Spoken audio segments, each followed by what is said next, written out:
ออกค้ามาส่งค้าสอนนี้ตั้งคานอวริมันออดค้าออกค้าอย่าคอยอย่าไปเรื่องบานันแห้งกันเด็กใช้เขากำสองกำคานอออกค้าคนหนึ่งคานอการเดินสองด่างงาไปเกิงการเดินสองด่างงาไปยากเกิงการเดินสองด่างงาไปได้จำเกิง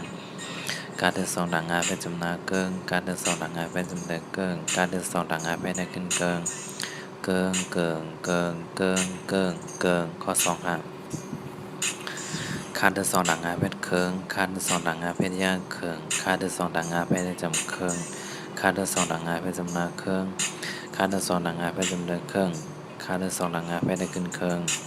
เคิงเคิงเคิงเคิงเคิงเคิง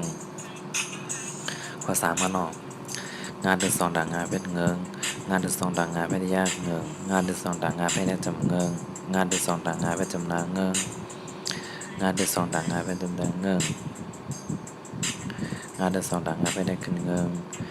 เงิงเงิงเงิงเงิงเงิงเงิงข้อสี่ข้อนอก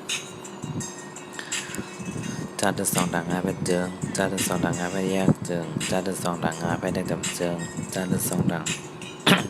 จานเดสองด่างงาเป็นจำนาเจิงจานเดสองด่างงาเป็นจำเนินเจิงจานเดสองด่างงาเป็นได้ขึ้นเจิงเจิงเจิงเจิงเจิงเจิงเจิงข้อห้าข้อนอก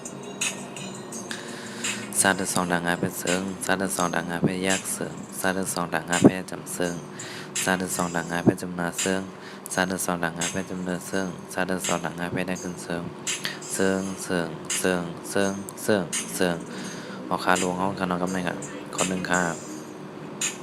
เกืองเกืองเกืองเกืองเกืองเกืองข้อสองครับเครื่องเครื่องเครื่องเครื่องเครื่องเครื่องข้อสามครับเงืองเงืองเงืองเงืองเงืองเงืองข้อสี่ครับเจืองเจืองเจืองเจืองเจืองเจืองข้อห้าครับเนาะ